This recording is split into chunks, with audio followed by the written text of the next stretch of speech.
Hi, how are you? I hope you're doing great, way better than yesterday. My name is Karla Valencia and welcome to a brand new YouTube video.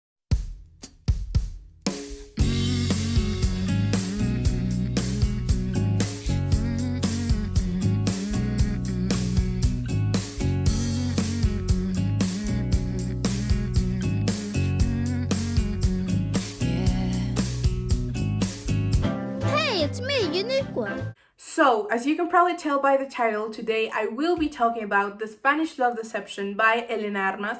I am extremely excited. I have a lot of things to say. You don't know how much I've been wanting to talk about this book. Just have a lot of thoughts. But before we dive into that, I want to give an announcement. And that is that this channel will be going through a few changes. I don't know if you noticed, but I changed the intro. I also changed the outro, which I know you have not seen yet. So if you want to see what it looks like, then stay until the end. But I changed that, and I am also trying to learn and experiment with new editing techniques. Plus, of course, there's the fact that I am speaking in English. From now on, I will be speaking my own version of Spanglish, sometimes more English than Spanish, sometimes more Spanish than English, sometimes only Spanish. I don't know, depends on the mood, but captions will be available, so don't worry. You just have to click on the little settings thing and choose whether you want them in English or in Spanish, and that's it. I just feel like my first and last video that I posted like 2 months ago didn't feel a lot like myself. Actually, that's the reason why I have not posted anything. I just didn't feel motivated, or I didn't want to get up, film, and edit something. So I felt like something was missing. Like, we needed a change, you know? Like, I needed something new, something exciting, and most importantly, something that felt like myself. So I am beginning again. But on a Wednesday in a cafe, I watched it begin again. But anyway, I'm just trying to find my style and whatever makes me happy, you know? A little bit of change never hurts anyone. So now that I've said this, let's actually get into the video. I decided to divide this video into 5 sections, which are things I did like, things that made no sense and or were hard to believe, Catalina, the Aaron Blackford effect, and my overall opinion, do I recommend it, and my rating. You don't know how excited I am to get to this. I spent all morning making notes instead of paying attention to class, which it's probably not that great. I mean, it's great for you because now you get this amazing video, but it's not great for me because I'm probably gonna fail chemistry, but let's get started.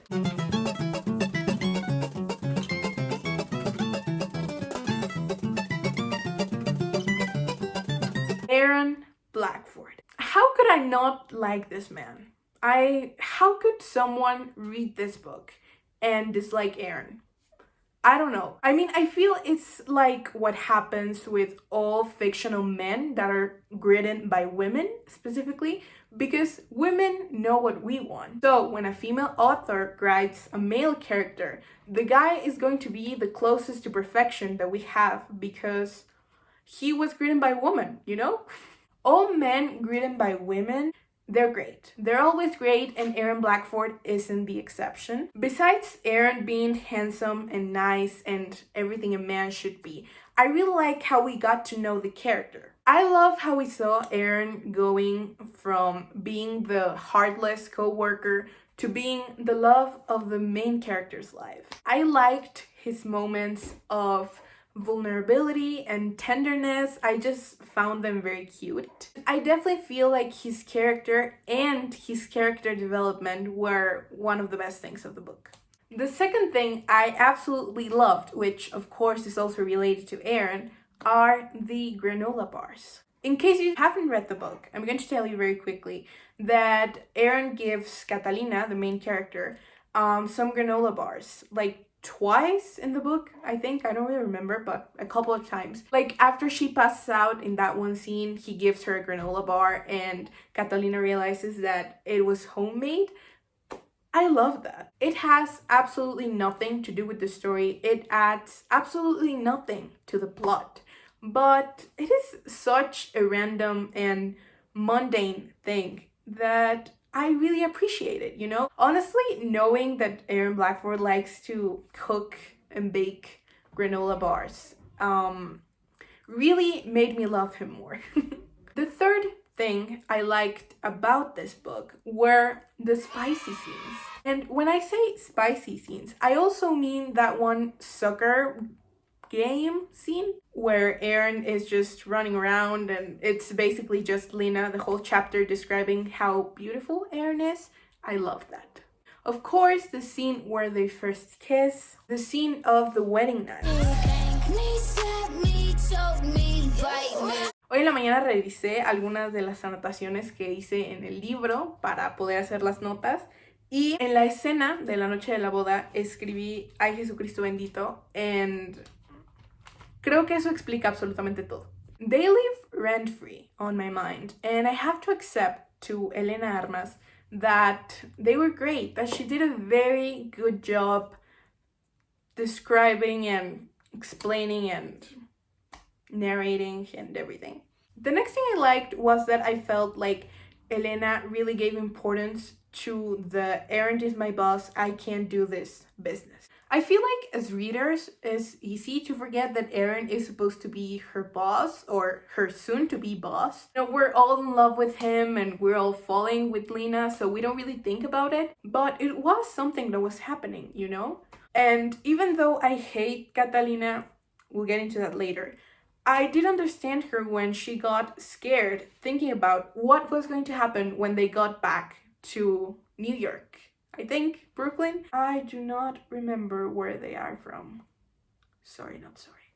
I'm glad that Elena, as a writer, didn't just forget that Aaron was going to get promoted and actually, like, we have some pages about it, right? We have the co-worker whose name I do not remember that discovers them, you know, sees them eating tacos together and how he teases her and just tells her that she's sleeping with the boss and stuff, and how he makes a commotion and how Catalina is like freaking out and how they decide to take action and everything. Society has such terrible and disgusting double standards. If you're a man and you sleep with your boss, you're the man. You're the man if you do that. But if you're a woman, then your life is over, your career is over. And I like that we had a little bit of that in the book. I do feel like she could have written a little bit more about it because I don't think things like that solve that easy. Even more when the bad man has such a high position and a lot of power and a lot of contacts, but I think Elena did a good job in this. And the last thing I liked about this book was its cover. I wish I were kidding and I could tell you something else I liked, but nope, the cover. It's beautiful. Look at it. It's nice, right? I know that a lot of people don't really like these covers, but I really like them. The pink is very pleasant to the eyes, if you know what I mean. I like the drawings. I think they're nice. And I like the type of letter the title is written in. I like the cover.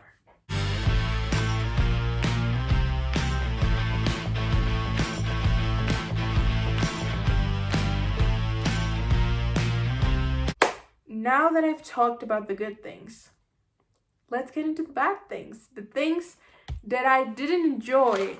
Things that I wish I could erase from my mind. As the title of this section says, I didn't believe a lot of the things that were happening. They just seemed so unreal. They made no sense in my mind. I couldn't connect with the story, like, at all. Everything felt staged and written for the convenience of the characters and the story. And I understand that that's kind of an important point in this type of books because, I mean, it's literally called Enemies to Lovers. We know exactly what's going to happen. We know where it's going to start and we know where it's going to end. And I have absolutely no problem with that. I think that the magic and what makes a cliche book enjoyable and original is, you know, the getting from here to here, the road that you have to go through. The development of the story, how it works, how it goes, the tension, those type of things. I'm currently reading Beach Read by Emily Henry. I am really enjoying it. And while I was writing my notes this morning for this video, I remembered that I read a very nice and important phrase that just tells everything I'm trying to tell right now, so I'm gonna read it to you. It didn't take inspiration to dredge up a list of plot points, but to find that moment, the perfect moment that defined a book, that made it come alive as something greater than the sum of its words. That required an alchemy you couldn't fake. Of course, Beach Read is talking about something entirely different, but I think it explains my point pretty good. You need to find this moment that just makes a book feel unique and great and cool, and I couldn't find it. I couldn't find it here. I promised I looked twice, actually, but I couldn't find it. I also feel like this book was kind of written backwards, if that makes sense. It just gives the same energy as Harry Potter and the Chamber of Secrets. You know, like, oh, I'm here and my wand is over there and Genie is dying over there and I don't know what to do and oh my god, what is that? Oh my god, what is that? Oh my god, what is that? Fox, what are you doing here? Oh my god, you randomly came to find me. Oh my god, you just took the basilisk's eyes now, and now it can't petrify me. Thank you very much. Oh, you brought a hat? What is a hat for? Oh, it has a sword. Now I can kill the basilisk. Yay, I killed the basilisk, but oh my god, no. Now I'm dying because I got stabbed with a poisoned fang. Oh, Fox, don't cry. I'm gonna be okay. Oh, I remember now. Your tears have healing powers. Thank you so much. Now that we're safe, how are you gonna get out of here? Oh, now I remember, Fox. You fly and you can carry the weight of a lot of people. Thank you so much. You get what I mean? I just feel like Elena had the ending of the story and wrote it backwards to make everything work with the ending. And I didn't like that. For example, the charity scene just felt staged a little bit. Okay, not a little bit. It felt staged a lot.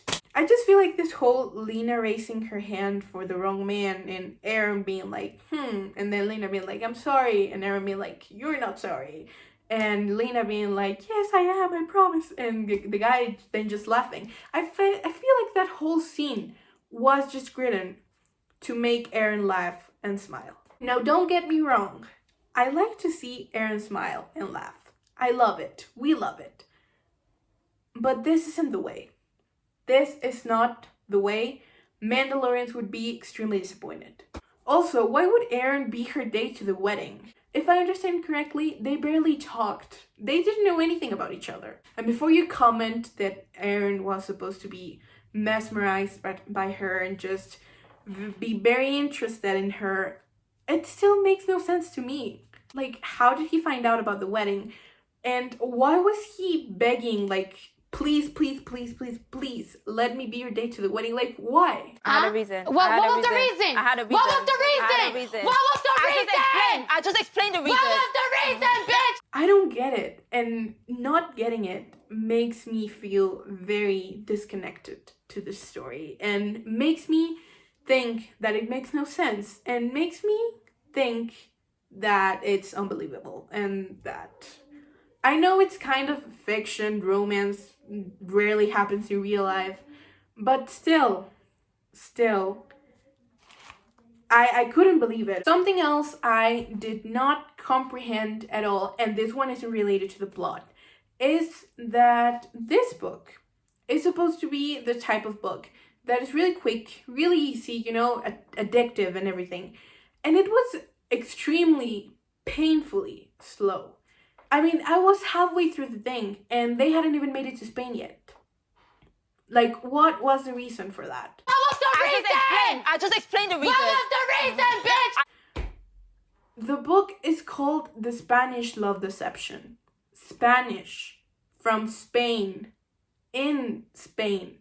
Spanish. I just feel like that gives the same energy as artists making a song and calling it Lovely Plant, and then they don't say Lovely Plant in the lyrics. ever. The lovely plant isn't in the lyrics, it isn't in the song, it isn't in the album, it just isn't anywhere. And they just woke up and were like, yes, I'm gonna name this song Lovely Plant, even though it has absolutely nothing to do with plants. It's strange.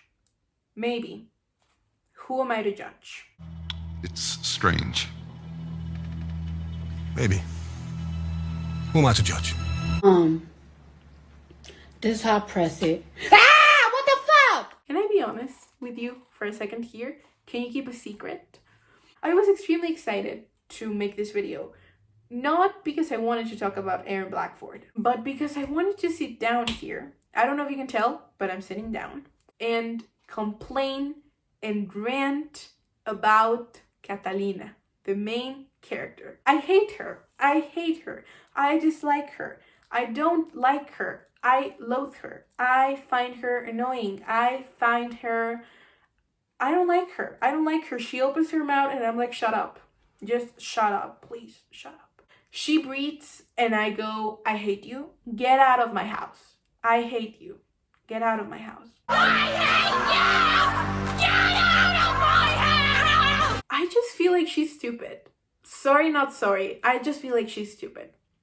I'm not, you know what? I'm not going to apologize. That's how I feel. She's stupid. I ask myself, if Aaron asked you specifically to go to this charity event, to put money on him so that he wouldn't have to go on a date with the creepy woman, why would you raise your hand for another man? Why would you do that? Why would you do that? What was the reason, bitch? I can understand that she may have been distracted. I get it, alright? Maybe she was wondering if Taylor Swift was going to re-record Safe and Sound. She was worrying about not paying her bills. She wanted a taco. Maybe she was thinking about a plant. Maybe she was worrying about the wedding. Maybe she was distracted. Alright, maybe she was. But, honey, I get distracted too, and I wouldn't mess that up. I'm not the brightest person roaming this earth, but I wouldn't mess that up. I'm sure I would not do that. And then twice? Do you actually expect me to believe this would happen? Do you actually expect me to sit down, read that scene, and be like, yes, that's relatable. That could happen. It happened to my mom once. No. Also, I felt like she sometimes had this, how to put it into words, this first-year-old attitude. She was supposed to be like, what, 24? I don't even remember. I don't think they mentioned it, and if they did, it's not in my mind anymore. But I'm sure that whatever age she was, no adult would behave the way she behaves. I found her annoying all the book, really, but she did have this moment where she just got, no, like, I hate you, get out of my house. I already told you. I hate you! Get out of my house! She had moments where her 5-year-old attitude would just come out and be like, hey, I guess you've wondered where I've been. I'm fine, don't worry. I hope you missed me. I guess you wonder where I've been. For example, in the very first scene of the book, where she is ignoring Aaron. Fun fact, no sé si sabías, pero Elena Armas confirmó que se inspiró en esta escena de, como dice el dicho, para escribir la primera escena del libro. Así podemos empezar con el Día contra la Violencia a la Mujer, que es el... ¿Están planeando el periódico mural?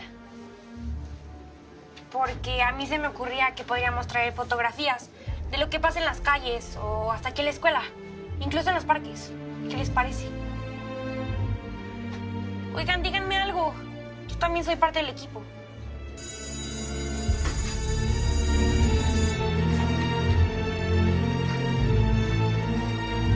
But what the hell, but... What was the reason? What was the reason? What was the reason, bitch? I don't like her. I don't like her. Get out of my house. I don't like her. And I don't want to talk about her anymore. Let's move on to the next point. But, Rebecca, I love you. I love you too. I love you. Marry me, Rebecca! No. Why? I don't love you. Whoopsies! Rebecca! We need to talk about the Aaron Blackford effect. I finished this book on a Friday at 4 a.m. because I was not tired, I didn't want to sleep, so I just decided to finish reading it. And you know how many stars I gave it? I'll give you a moment. Try to guess. 4. 4 stars. I gave this book 4 stars. I didn't think twice about it. In fact, I didn't even think about it. What was on my mind, you may be asking yourself? Aaron Blackford. Aaron Blackford was the only thing on my mind when I was opening the Goodreads app. He was still the only thing on my mind when I clicked the update progress button. When I was selecting the 4 stars, he was the only thing on my mind. He appeared in my dream that night. Not the way you think. Not the way you think. But he was at my dream. And he remained to live rent-free on my mind for 2 weeks. Didn't pay the rent, didn't even leave a little note saying like, do you need some eggs? Do you want me to go to a grocery store to get you something? No, he just lived there. I posted a ridiculous amount of close friends stories telling my close friends that I was in love with Aaron Blackford. I even shared one of Elena's posts on my story and wrote like, please go read this book right now. I love it. It's so great. Please read it. What was going through my head? What was I on? It took me 2 weeks to go off and date him. I'm kidding. It took me 2 weeks to really realize my mistake and to be able to just think about this book and be like, no, honey, there are a lot of things that are wrong here. A lot. So I'm just saying, be careful. Be careful. The Aaron Blackford effect is real. It's nothing to make fun of. It's not a joke. It's something real that affected my life for 2 weeks. Could have been more. It could have been less. There's no way to know. But take this seriously and be careful. And also beware of Catalina.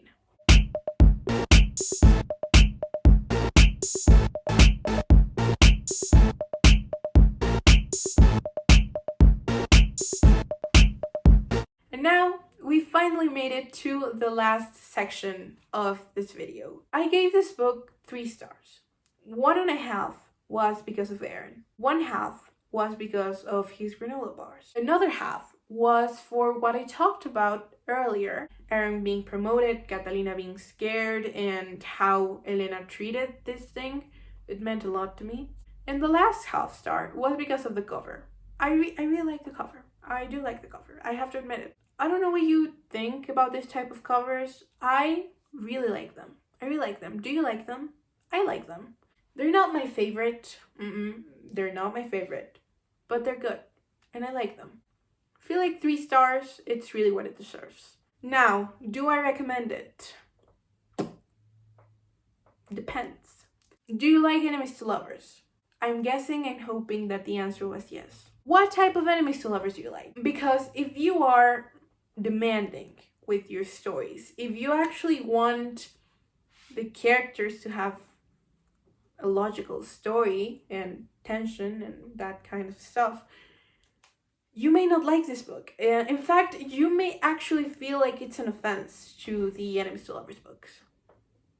I'm just saying, if you liked the enemies to lovers that Matthias and Nina from Six of Crows had, then you probably won't like this book. But if you're searching for a little bit more of a romance, spicy read, if you're not that demanding with the story, if you just want to have a fun time and maybe get a laugh or 2 or none, maybe you may like it. I don't want to say I recommend it. I'm just gonna say maybe you may like it. Maybe you may like it. I don't know. I don't want to receive any messages being like, I wasted money on this and it sucks and it's horrible, and at the end of the video you said that you recommended it. I'm not recommending it. I'm just saying, like, it's your money. It's your time. You want to give it a try. Go ahead. Head first. Fearless. Taylor's version. Anyways, that was it. Thank you so much for watching. I had such a fun time filming this video. I wanted to let it out. I wanted to share everything I just told you, and I'm glad you listened. If you did, if you made it to this point, maybe you were entertained, maybe you just want to see the outro. Hope you're not disappointed, and if you are, I don't really care because it's my channel and I can do whatever I want. Thank you so much for watching. I hope you have a nice morning, a nice afternoon, a nice night, a nice day, and of course, a nice life. I'll see you next Sunday with a brand new video. Feel free to follow me on my Instagram, on my TikTok. Subscribe, like, dislike, comment, or don't. It's your life. You make your decisions. Bye.